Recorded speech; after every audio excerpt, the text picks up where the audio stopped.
Je m'appelle Eric, j'ai 29 ans, et dans mon agence on me voit comme quelqu'un de calme, efficace, parfaitement maîtrisé. Je suis celui qui arrive toujours 10 minutes en avance, qui prépare les réunions, qui ne s'énerve jamais, qui reste poli même quand un client change tout le brief à la dernière minute. On dit que je suis fiable, un mot que j'ai entendu tellement souvent qu'il a fini par effacer tous les autres. Fiable, pas brillant. Fiable, pas brillant. Je suis devenu l'homme qui ne déçoit jamais, l'homme qui garde toujours son masque. Chaque matin, je me fonds dans l'open space lumineux de l'agence comme un décor déjà connu. Écran allumé, café brûlant, plantes vertes qui ne survivent que grâce aux stagiaires, conversation rapide sur les deadlines du jour. Je salue tout le monde, je souris, j'écoute les histoires du week-end, même si rien ne m'intéresse vraiment. Je fais ce qu'on attend de moi. Je ne crée aucun remous. Je suis une silhouette discrète dans une entreprise qui aime les gens bruyants. Chez moi, c'est pareil. Un petit appartement parfaitement rangé, silencieux, presque trop propre. Je classe tout, je prévois tout, je contrôle tout. Peut-être parce que j'ai grandi dans une maison où rien n'était jamais stable. Mon père, homme méthodique et froid, considérait les émotions comme un défaut à corriger. Ma mère se perdait dans un sourire fatigué, comme si elle traversait la vie en apnée. J'ai appris très tôt à ne rien montrer, à être solide, à ne jamais déranger. Au travail, j'ai perfectionné cet art. Je suis devenu un homme lisse, sans histoire, sans débordement. J'ai une équipe, des clients, des projets, des deadlines. Rien de surprenant, rien d'instable. Jusqu'au matin où elle est arrivée, je me rappelle précisément l'ambiance. Un lundi de septembre, gris, humide. L'été venait de mourir et les gens traînaient leurs chaussures comme si la rentrée était une punition collective. Je travaillais sur une présentation pour un gros client quand un murmure a commencé à circuler autour de moi. Un murmure comme une vague. Personne ne parlait fort, mais tout le monde disait la même chose. C'est elle. La nouvelle directrice arrive aujourd'hui. On dit qu'elle est redoutable. Tu l'as vue, toi? Non, mais apparemment. J'ai levé les yeux et elle traversait justement l'open space.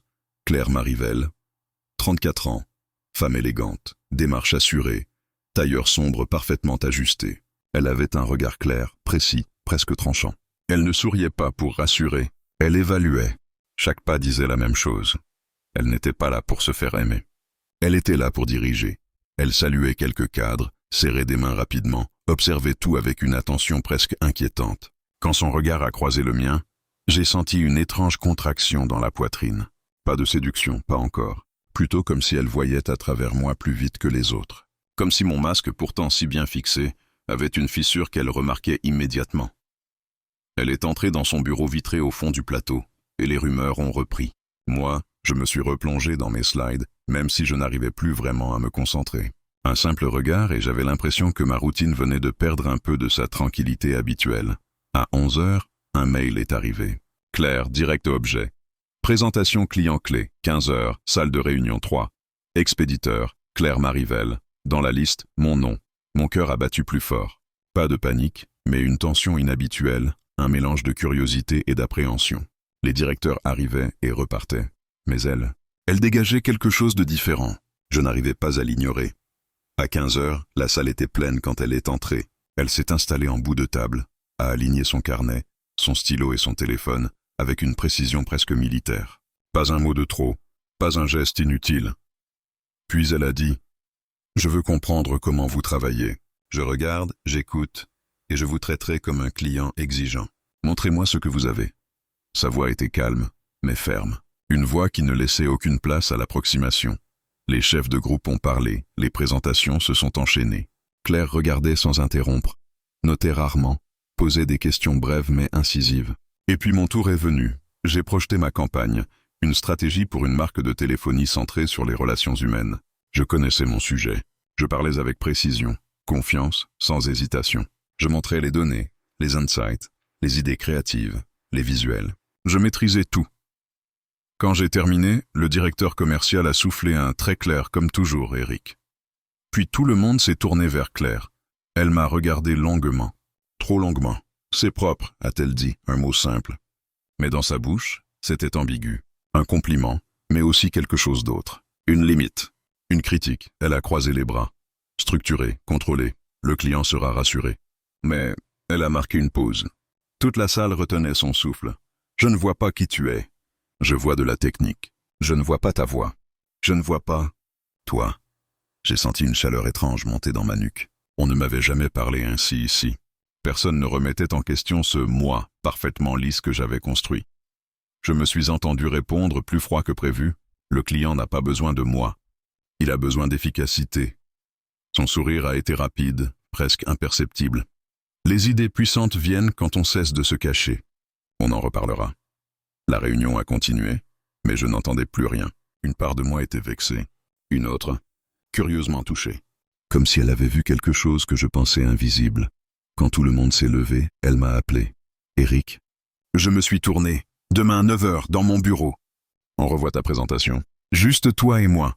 Juste toi et moi. » Ce simple murmure a résonné en moi bien plus que je ne voulais l'admettre. Et ce jour-là, sans que je le sache encore, mon masque avait commencé à se fissurer. Le lendemain matin, j'étais devant la porte de son bureau 5 minutes en avance. Je n'avais presque pas dormi, partagé entre un agacement étrange et une curiosité que je refusais d'avouer. Je me repassais mentalement tout ce qu'elle avait dit, chaque intonation, chaque silence. C'était ridicule. Je n'étais pas un débutant. Je n'étais pas du genre à me laisser déstabiliser par un supérieur. Et pourtant, depuis la veille, Claire Marivelle occupait dans mon esprit un espace qu'elle n'avait aucun droit de prendre. À 8h59, la porte s'est ouverte brusquement. Elle m'a regardé comme si elle m'attendait depuis toujours. Entrez. Son ton n'avait rien de chaleureux, mais rien d'hostile non plus. Juste précis, comme tout chez elle. Son bureau était impeccablement rangé. Quelques dossiers, un ordinateur aux angles parfaitement alignés, un vase avec une seule tige blanche, aucun objet personnel. Pas de photos, pas de souvenirs. Un espace aussi maîtrisé que son apparence. Elle s'est assise, a croisé les jambes, et m'a désigné la chaise face à elle. « Montrez-moi la slide 12, j'ai branché mon ordinateur. » Elle n'a pas souri, n'a pas fait de phrases polies, n'a pas engagé de conversation inutile. C'était presque reposant, d'une certaine manière. J'ai affiché la slide. Elle s'est penchée légèrement, plissant les yeux. « Tu écris des conversations qui rapprochent les gens. Tu crois vraiment à ça ?» J'ai cligné des yeux. La question m'a surpris. « C'est la promesse du client », ai-je répondu. Elle a secoué la tête. « Je parle de toi. » Je suis resté silencieux. Je savais qu'elle chercherait plus loin que nécessaire, qu'elle remonterait dans ce que je ne disais pas, et je détestais ça. « Tu choisis toujours la sécurité », a-t-elle murmuré en consultant la slide. Des phrases neutres, des idées sages. On dirait que tu marches sur une corde en essayant de ne surtout pas tomber. Elle a levé les yeux vers moi. Ce regard-là, j'ai eu l'impression qu'il traversait mon thorax. « Pourquoi tu te caches autant ?» La question a claqué dans l'air, comme si elle connaissait déjà le poids de mon silence. J'aurais dû répondre quelque chose de professionnel. J'aurais dû détourner, mais je suis resté figé, incapable d'articuler la moindre justification. Elle a soupiré doucement, puis a repoussé son fauteuil. « On va retravailler ça ensemble. Tu vas me dire ce que tu voulais vraiment raconter. Pas ce que tu penses que le client veut entendre. » Elle s'est levée, est venue se placer juste derrière moi. Je sentais son parfum, discret mais enveloppant, un mélange subtil qui me rappelait la pluie chaude. Elle regardait mon écran au-dessus de mon épaule. Sa proximité était déroutante. Son souffle effleurait presque ma nuque. « Ce que tu caches est souvent meilleur que ce que tu montres », a-t-elle murmuré. J'ai tapé quelque chose machinalement pour me donner contenance. Mes doigts tremblaient légèrement. Et je savais, au fond, qu'elle l'avait remarqué. Elle remarquait tout. Pendant 1 heure, elle m'a interrogé, challengé, poussé dans mes retranchements. C'était épuisant, mais d'une intensité fascinante. Elle ne cherchait pas seulement un bon travail. Elle cherchait une version de moi que je n'avais pas l'habitude d'exposer. Quand elle a estimé avoir assez avancé, elle s'est rassise. Bien, on continue demain matin. Même heure. Ce n'était pas une demande. C'était un ordre. Et contre toute logique, je n'avais aucune envie de refuser. Les jours suivants, la dynamique a pris une forme étrange. Professionnelle, oui, mais électriquement professionnelle. Elle me lançait des regards longs, comme si elle évaluait plus que mes compétences. Parfois, elle me coupait en pleine présentation juste pour me pousser à argumenter davantage. D'autres fois, elle prenait ma défense devant toute une salle, puis me reprenait sèchement en privé. Je ne savais jamais si elle voulait me décourager ou me révéler. Et moi, je sentais quelque chose se réveiller, une sorte de colère saine, presque vivante. Une envie de la contredire, de la défier, de ne plus être celui qu'on juge fiable. Elle me poussait dans une zone où je ne contrôlais plus chaque respiration. Une zone que j'avais juré de ne plus jamais fréquenter. Un soir, après une réunion difficile, elle m'a fait signe de la rejoindre dans son bureau. Elle m'a tendu un dossier. « Tu présentes ça demain au client. Et je veux que ce soit toi, pas ton masque. Son masque est revenu comme un couteau. J'ai serré la mâchoire. Vous ne me connaissez pas assez pour dire ça. Elle a souri. Un sourire bref, blessant, presque tendre. Je t'ai observé, Eric. Et crois-moi, je sais reconnaître quelqu'un qui fuit. Mon cœur s'est contracté. Je me suis entendu répondre. Et vous? Vous cachez quoi derrière votre assurance parfaite? Elle a relevé la tête, surprise par mon audace. Ses yeux se sont assombris un instant. Une fissure, minuscule, mais réelle. Tu deviens intéressant, a-t-elle soufflé. La phrase m'a frappé comme un choc électrique. Elle s'est levée pour ranger quelques dossiers. Je l'ai regardée se déplacer dans la pièce, sûre d'elle, froide, brillante, dangereuse. Je savais déjà qu'elle allait bouleverser ma tranquillité. Ce n'était plus une hypothèse, c'était une évidence. Un jeudi soir, alors que tout le monde quittait l'agence, elle m'a envoyé un simple message. Salle de réunion 4, maintenant. J'y suis allé sans réfléchir. La salle était vide, plongée dans une semi-obscurité. Elle regardait par la fenêtre, les lumières de Paris se reflétant dans la vitre. On aurait dit une scène de film. « Ferme la porte !» a-t-elle dit sans se retourner. Le claquement de la porte a résonné comme un signal. Elle s'est tournée vers moi, lentement. Demain, le client attend quelque chose de fort, pas quelque chose de correct. Je veux que tu arrêtes de chercher la perfection. Je veux que tu acceptes d'exister. Elle s'est approchée. Ses yeux ne me lâchaient pas. Une tension lourde s'est installée, comme si l'air dans la pièce devenait plus dense. Tu n'imagines pas à quel point tu pourrais être meilleur, a-t-elle murmuré. Je sentais mon cœur battre plus vite. Ce n'était plus du travail. Ce n'était plus que ça. C'était un jeu dangereux, silencieux, intense. Elle a glissé ses doigts sur la table, s'est arrêtée juste devant moi. Ne me déçois pas. Eric. Puis elle est sortie, et je suis resté là, seul, le souffle court, incapable de comprendre comment une femme que je connaissais à peine avait réussi à fissurer en quelques jours ce que j'avais mis une vie à verrouiller. Le lendemain, j'étais arrivé avant tout le monde. Je n'avais quasiment pas dormi, hanté par cette phrase qu'elle avait laissée derrière elle. « Ne me déçois pas, Eric. » J'avais passé une partie de la nuit à revoir ma présentation, à la simplifier, à la densifier, à la transformer en quelque chose qui ressemblait réellement à ce que je voulais dire. Pour la première fois depuis des années, j'avais laissé tomber la prudence, et ça me terrifiait. Quand Claire est arrivée, à 8h21 précisément, elle a traversé l'open space comme une tempête silencieuse. Tailleur noir, chignon impeccable, démarche assurée. Elle n'a pas immédiatement levé les yeux vers moi, mais lorsqu'elle l'a fait, une seconde à peine, j'ai senti quelque chose. Une reconnaissance, une attente, un défi. Lors de la présentation au client, je me suis surpris moi-même. Je n'ai pas simplement exposé des idées, j'ai raconté une vision. J'ai parlé de ce que la marque pouvait provoquer, pas seulement de ce qu'elle devait mesurer. J'ai laissé les mots sortir sans les retenir, sans les arranger pour plaire. Les chiffres étaient là, mais ils ne masquaient plus le sens. Quand j'ai terminé, Claire ne m'a pas regardé. Elle laissait rester parfaitement droite, les doigts croisés, l'air neutre, mais je voyais la tension dans son cou. Le client a applaudi brièvement, puis a dit « C'est exactement ce que nous cherchions ». En quittant la salle, j'avais le cœur qui battait trop vite. Elle me suivait. Je sentais sa présence derrière moi comme une brûlure. Dans le couloir, elle m'a simplement dit « Un pas dans la bonne direction ». Pas un sourire, pas un compliment, mais dans sa voix, un frémissement à peine perceptible. Je me suis contenté d'acquiescer, mais intérieurement, je brûlais. La journée s'est écoulée dans un brouillard de mails, de relectures, de petites urgences. Je n'arrivais pas à la chasser de mes pensées. Sa façon de me regarder comme si elle cherchait quelque chose en moi. Ses silences calculés, son contrôle absolu. Et puis cette phrase, encore et encore, « Je veux que tu arrêtes de chercher la perfection. Je veux que tu acceptes d'exister. » À 19h, presque tout le monde était parti. Je finalisais quelques modifications quand un message Teams est apparu sur mon écran. Bureau 3, maintenant, sans signature. Inutile d'en mettre. Je me suis levé. Mon cœur battait trop vite pour quelque chose d'aussi simple qu'un déplacement interne. Je me haïssais un peu pour ça.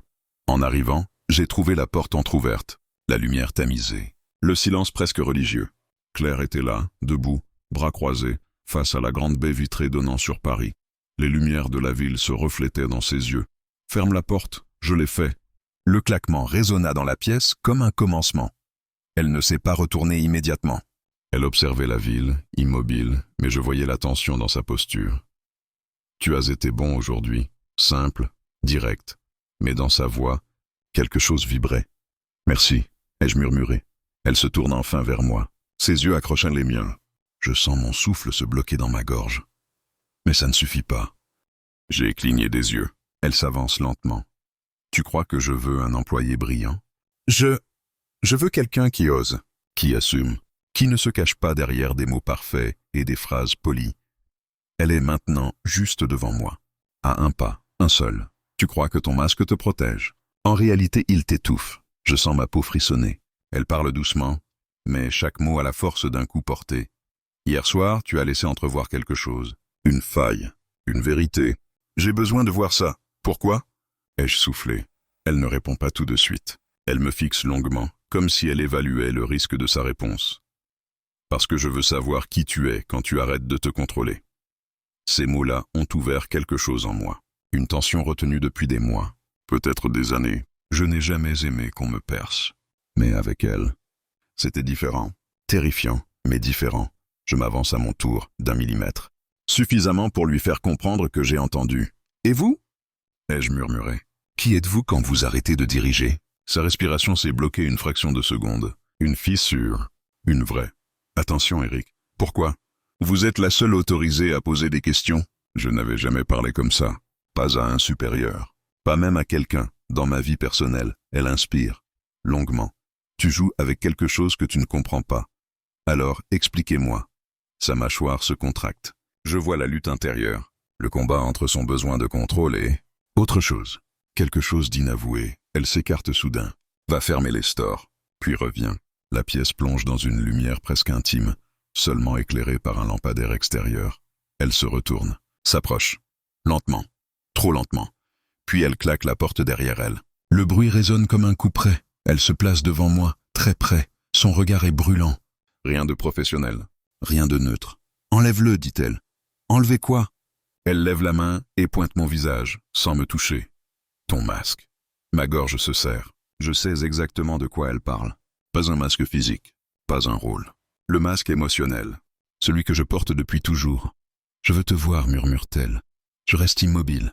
Le silence enfle, se déploie entre nous comme une vague. Elle me regarde avec une intensité qui me brûle. Je sens tout mon corps se tendre. Je ne sais pas comment faire. Avouai-je, elle sourit. Un sourire minuscule, triste, presque douloureux. Moi non plus. Et c'était la première fois que je la voyais sans son armure. Juste une femme, fatiguée, forte, brisée, vivante. Elle s'approche encore. Ses doigts effleurent presque ma joue, mais ne touchent pas. Montre-moi quelque chose. Pas tout, juste une vérité. Ma respiration est devenue lourde. Je n'avais pas été aussi vulnérable depuis des années. J'ai peur, ai-je murmuré. Ses yeux s'élargissent. Une seconde, peut-être 2. De quoi? De vous, elle inspire violemment. Une rougeur légère apparaît dans son cou. Moi aussi, murmure-t-elle. Le moment est suspendu. Nous sommes à quelques centimètres. Ni l'un ni l'autre n'ose aller plus loin. Pas parce que nous ne voulons pas. Parce que si nous franchissons cette ligne, tout change. Et alors que je m'apprête enfin à dire quelque chose, à faire quelque chose, un bruit strident déchire l'air. L'alarme incendie. Les lumières de secours s'allument. Des pas résonnent dans le couloir. Le moment s'effondre comme un château de cartes. Claire recule brusquement. Referme son masque. Elle remet son tailleur, réajuste ses cheveux. On en reparlera. Plus tard. Et elle sort de la pièce sans un regard de plus. Je reste là, seul, le cœur battant trop fort, conscient que quelque chose d'irréversible vient de se produire. Le lendemain matin, quand je suis arrivé à l'agence, j'ai tout de suite compris que quelque chose avait changé. Pas seulement entre nous, dans elle. Claire marchait plus vite que d'habitude, parlait plus sèchement aux responsables, évitait ostensiblement mon regard. Elle donnait des directives comme des ordres militaires, sans nuance, sans chaleur. C'était sa manière de se défendre, je le voyais maintenant. Elle reconstruisait son armure, celle que j'avais fissurée la veille. Quand je suis passé près de son bureau, elle discutait avec Julien, un chef de pôle. Elle riait, un rire forcé, presque mécanique. Je n'étais même pas jaloux, c'était pire. Je voyais qu'elle se forçait à redevenir l'ancienne version d'elle-même, l'intouchable, la directrice parfaite. Je me suis assis à mon poste feignant l'indifférence. Mais chaque phrase qu'elle prononçait, chaque pas qu'elle faisait dans l'open space, vibrait comme une onde électrique que je ne pouvais plus ignorer. Vers 10 heures, elle est passée derrière moi pour vérifier une maquette. D'habitude, elle se penchait légèrement, commentait, critiquait, modifiait. Ce matin-là, elle resta debout, droite, à distance. La typographie est trop épaisse. Rien d'autre. Sa voix était froide, nette, décidée à ne rien laisser transparaître. « Très bien », ai-je répondu calmement. Je sentis ses doigts se crisper sur son dossier de tablette. Puis elle tourna les talons, comme si rester une seconde de plus près de moi l'exposait à un danger. L'après-midi, une crise a éclaté avec un client majeur. Deadline non respecté, attente floue, modifications urgentes. Le genre de situation où l'agence entière entre en panique. Claire nous a tous convoqués dans la salle de réunion 7. Elle dirigeait la réunion comme une générale à la guerre. Précise, autoritaire, incisive. Elle distribuait les tâches, recadrait ceux qui hésitaient, reformulait chaque idée avec une clarté glaciale. Et moi je restais assis, silencieux, à l'observer. Mais à un moment, nos regards se sont croisés. 1/10 de seconde. Je l'ai vue. Cette fatigue dans ses yeux. Ce trouble qu'elle tentait d'étouffer. Elle détourna le regard immédiatement. Quand la réunion s'est terminée, tout le monde s'est dispersé. Elle, non. Elle m'a retenu d'un geste. Reste. Le ton était sec, presque brutal. Les autres ont filé en silence. Une fois seule, elle s'est approchée de la table. Lentement, presque trop lentement. Ce qui s'est passé hier. Elle s'est interrompue, cherchant ses mots. Ce n'était rien. Émotionnellement inapproprié. Je ne veux pas qu'il y ait de malentendus. Je suis resté immobile. Très bien, ai-je dit. C'était la réponse qu'elle voulait entendre. Pas celle qu'elle espérait. Elle a serré les dents. Nous devons rester professionnels. Bien sûr, elle a inspiré nerveusement. Puis s'est redressée. Tu peux y aller. Je me suis levé. Mais avant d'atteindre la porte, elle a ajouté « Eric ». Je me suis arrêté. Elle était toujours face à la table, mais ses mains s'étaient fermées en poing. Tu ne dois pas prendre les choses personnellement. Je ne suis pas comme ça. Je ne fonctionne pas comme ça. Je me suis retourné. Elle ne me regardait pas. Parce que si elle l'avait fait, tout aurait cédé. Je sais, ai-je murmuré, et je suis sorti. Le soir même, alors que je rangeais mes affaires, j'ai vu quelque chose qui m'a stoppé net. Claire était à l'autre bout de l'open space, dans l'ombre de son bureau vitré, en conversation avec un homme d'une 40aine d'années. Grand, sûr de lui, costume impeccable, un consultant externe. Elle riait, cette fois un vrai rire. Je n'ai pas aimé ce que ça m'a fait, pas une seconde. Quand elle s'est tournée vers moi, comme si elle avait senti mon regard, elle s'est figée. Le rire s'est éteint. Elle a dit quelque chose à l'homme, vite. Puis l'homme est parti, elle a marché jusqu'à moi. Tu pars déjà? Il est 19h30, ai-je répondu. Ça me semble raisonnable. Elle hocha la tête. Bien, bonne soirée. Elle allait partir. Mais s'est arrêtée, pivotée. Lui, c'est Marc, rien de... Elle hésita, chercha le bon mot. Professionnel. Je n'ai rien répondu. Pas un mot. Et elle est partie. Le lendemain, le hasard, ou le destin, nous a forcés à travailler ensemble toute la matinée. Nous devions préparer un brief stratégique délicat. Habituellement, nous échangions sans filtre, elle dans le rôle de la directrice exigeante, moi dans celui du créatif maîtrisé. Mais ce matin-là, quelque chose bloquait. Nos phrases se heurtaient, nos idées s'entrechoquaient. Tu n'écoutes pas, m'a-t-elle dit en refermant brusquement un dossier. Parce que tu ne dis pas ce que tu penses. Je dis exactement ce qu'il faut pour que ce projet avance. Non. Tu dis exactement ce qui t'empêche d'être vulnérable. Elle s'est figée, un éclair dans ses yeux. Ne t'avise pas de psychologiser ce que je fais ou ce que je suis. Alors arrête de faire semblant que rien n'a changé. Elle a inspiré, forte, sèche, prête à contre-attaquer. Mais au lieu de ça, elle s'est affaissée sur sa chaise. « Eric ?» Sa voix tremblait. « Je ne peux pas me permettre ça. Pas toi. Pas nous. Pas ici. » Je suis resté silencieux. Elle a murmuré presque inaudible. Je ne sais pas comment gérer ça, cette phrase-là. Je crois qu'elle m'a brisé. Je me suis approché, lentement. Elle relève les yeux. La vulnérabilité est là, nue, impossible à ignorer, claire. Je ne te demande rien, rien que d'être honnête, avec toi-même. Elle hoche la tête, un peu perdue, puis sans crier gare. Café, ce soir, 20h, pas près du bureau. J'ai cligné des yeux. Elle poursuivit, la voix ferme, mais pas froide. On clarifiera les choses, loin d'ici. Et elle est retournée à son ordinateur sans un mot de plus. Le soir, après mon départ, j'ai reçu un message. Café Le Noir. Table du fond. Vincent, ne sois pas en retard. Mon cœur s'est emballé. Ce n'était pas un rendez-vous professionnel. Ce n'était pas un rendez-vous amoureux non plus. C'était un rendez-vous pour descendre les murs. Les siens, les miens. J'ai compris à cet instant-là que ce soir-là, rien ne resterait caché. Ni ce qu'elle ressentait, ni ce que je devenais. À 19h50, j'étais devant le Café Le Noir. Un lieu discret, à l'angle d'une petite rue du 3e arrondissement. Façade sombre, lumière tamisée, tables espacées. Exactement le genre d'endroit où l'on peut parler sans être entendu. Exactement le genre d'endroit qu'elle choisirait pour ne pas se laisser trahir. J'ai poussé la porte. L'odeur de café torréfié et de bois verni m'a enveloppé. Quelques clients dispersés, un couple au comptoir, un serveur qui essuyait des verres. J'ai balayé la salle du regard. Elle était là, au fond. À la table qu'elle avait mentionnée, elle avait laissé tomber son tailleur strict. Elle portait un simple pull beige, les cheveux détachés, un maquillage plus doux que d'habitude. Elle avait l'air différente, plus jeune, plus fragile, plus réelle. Quand elle m'a vu approcher, elle n'a pas souri. Pas par froideur, par nervosité. Une nervosité presque imperceptible mais suffisamment rare pour me troubler. Je me suis assis. « Merci d'être venu », dit-elle simplement. J'ai hoché la tête. Pendant une seconde, nous sommes restés silencieux. Le serveur a posé 2 verres d'eau, puis elle inspira profondément, comme si elle s'apprêtait à soulever quelque chose de lourd. « Eric, ce qui se passe entre nous ?» Elle chercha ses mots. « Je ne sais pas par où commencer. »« Commence par ce que tu n'arrives plus à retenir, » ai-je murmuré. Elle ferma les yeux une seconde, puis elle parla, lentement. « Tu me désorientes. » Cette phrase si simple me transperça. « Je te désoriente. »« Oui, » répondit-elle sans détour. « Tu n'es pas comme les autres. Je te bouscule, je t'éprouve, je te teste. Et tu ne plies pas. Tu écoutes, tu observes, tu encaisses, mais tu ne te soumets pas. Et ça me déstabilise. » Elle jouait avec le bord de son verre, un geste nerveux que je n'avais jamais vu chez elle. « Je n'ai pas l'habitude que quelqu'un me regarde. »« Vraiment, » continua-t-elle. Je me suis adossé, la regardant en silence, l'encourageant sans un mot. Je suis arrivé à ce poste en me construisant une carapace. Pas par choix, par nécessité. Elle inspira. Quand j'ai divorcé, il y a 2 ans, je me suis retrouvé seul, du jour au lendemain. Mon ex-mari disait que j'étais trop ambitieuse, trop exigeante, trop froide, trop directive. Il m'a reproché d'aimer mon travail plus que lui. Peut-être qu'il avait raison.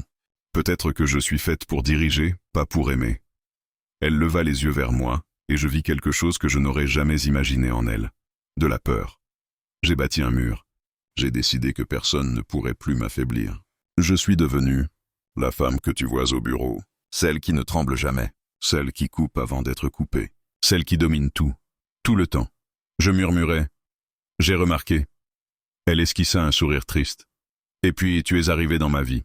Je pensais que tu serais comme les autres, impressionné, docile, distant. Mais non, tu m'as résisté, tu m'as défié, tu m'as vu, et ça, elle posa sa main sur sa poitrine. Ça me fait peur, j'ai avalé ma salive, parce qu'elle venait de dire exactement ce que je ressentais pour elle. À ma manière, Claire. Tu crois que je ne suis pas effrayé? Elle me fixa. Hier soir, dans ton bureau. J'étais prêt à... Elle leva une main, m'arrêtant. Ne dis rien. Pas encore. Sa voix vibrait. Je veux comprendre ce qui m'arrive avant d'entendre ce que tu ressens. Elle prit une inspiration tremblante. Quand tu m'as dit que tu avais peur de moi, j'ai... Je ne sais pas. C'est comme si quelqu'un avait mis un miroir devant moi. Comme si quelqu'un voyait ce que je suis vraiment sous toutes les couches que j'empile pour survivre. Et je n'ai pas l'habitude qu'on me voie. Je n'ai pas l'habitude que quelqu'un regarde derrière mes murs sans me juger. Je ne te juge pas, ai-je dit doucement. Je sais, répondit-elle. Et c'est ça le problème. Tu ne me juges pas, tu ne m'admires pas aveuglément. Tu ne me craignes pas, tu ne joues pas un rôle. Tu es juste, toi, sincère. Et cette sincérité me met à nu. Je ne sais pas quoi faire de ça. Le serveur a déposé nos cafés. Nous n'y avons pas touché. Elle reprit, la voix plus basse. Je ressens quelque chose pour toi, Eric. Quelque chose qui n'a rien à voir avec notre travail. Quelque chose que je n'arrive pas à contrôler. Et je déteste ne pas contrôler. Cette confession-là m'a traversé tout entier. Moi non plus, Claire. Je n'arrive plus à faire semblant. Depuis des jours. Depuis hier, depuis...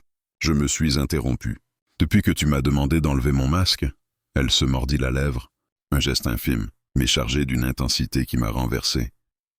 Je n'aurais jamais dû dire ça, murmura-t-elle. C'était trop intime. C'était vrai, dis-je. Elle ferma les yeux. Puis, lentement, elle posa sa main sur la table, proche de la mienne. Pas tout à fait touchante, presque. Une frontière fragile. Si je te laisse entrer. Je ne sais pas où ça nous mène. Moi non plus. Et si ça détruit nos carrières? Alors, on trouvera un autre chemin. Elle ouvrit les yeux. Ses pupilles tremblaient.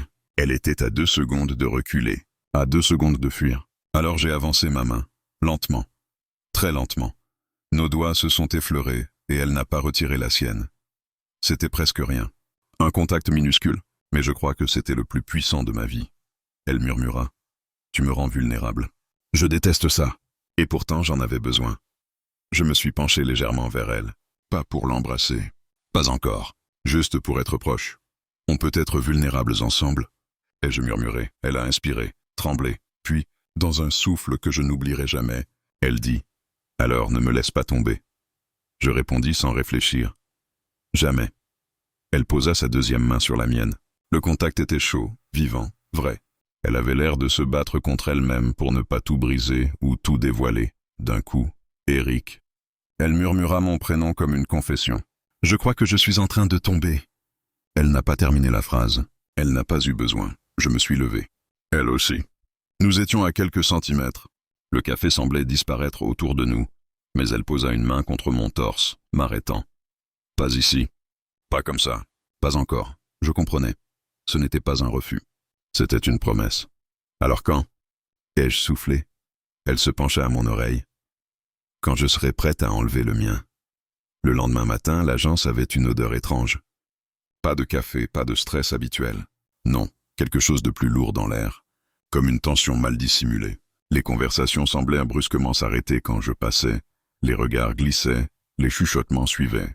Au début, j'ai cru que je me faisais des idées. Jusqu'à ce que Julien, un collègue trop curieux, me lance un regard insistant en sortant de la salle de pause. « Tu es au courant ?» demanda-t-il. « De quoi ?» Il secoua la tête d'un air presque désolé. « Ça parle, beaucoup. Parle de quoi ?» Il hésita puis murmura. « Toi ?» Et Claire, le sol s'est dérobé sous mes pieds une fraction de seconde. « Quoi ?» ai-je soufflé. « Quelqu'un vous a vu sortir ensemble hier soir. Au café Le Noir. Assise au fond. Très proche. » Il fit une grimace. « Et tu sais comment c'est ici ?» Oui, je savais. Une rumeur ici, c'est une traînée de poudre. Et Claire. Claire, elle n'avait pas le droit à la moindre faiblesse. Je suis allé directement dans mon bureau pour reprendre mes esprits. Mon cœur martelait. Pas par honte, pas par peur pour moi, mais parce que je connaissais ce milieu. Une femme en position de pouvoir ne pardonnait jamais longtemps d'être perçue comme fragile, impliquée émotionnellement, ou pire, partiale. Je devais lui parler, immédiatement. Mais à peine avais-je fait 2 pas vers son bureau que la porte s'est ouverte. Claire en est sortie, droite, parfaite, inexpressive. Son masque était revenu, plus solide que jamais. Elle a croisé mon regard, et dans ses yeux, j'ai vu un éclair, mélange de panique et de détermination, avant qu'elle n'efface tout. Mon bureau. Maintenant. Sa voix était tranchante, glacée. Pas Claire la femme. Claire la directrice, je suis entré. Elle a fermé la porte derrière nous. Puis elle s'est appuyée contre la table, bras croisés, comme un mur. « Tu sais ?» ai-je dit. Elle acquiesça lentement. « Les rumeurs circulent depuis ce matin. Quelqu'un nous a vus. » Un silence. Elle serrait les bras tellement fort que ses doigts blanchissaient. « Je vais régler ça, dit-elle. Je vais couper court à tout. Comment ?» Elle inspira profondément. « Je vais leur dire qu'il ne se passe rien. Que tu n'es qu'un membre de mon équipe. Que tout est parfaitement professionnel. » J'ai pris une seconde pour encaisser. Et si quelqu'un insiste? Je dirais que tu as des difficultés avec ton travail et que je te recadre souvent. Sa voix tremblait imperceptiblement. Claire, c'est la seule façon de protéger ma position. Tu ne comprends pas ce que ça me coûterait, Eric. Tu ne sais pas ce que c'est que d'être une femme à ce poste. Le moindre doute, le moindre bruit, et on t'arrache ton autorité. Elle a levé les yeux vers moi. Je ne peux pas me permettre ça. La phrase m'a frappé violemment. Pas parce qu'elle n'avait pas raison.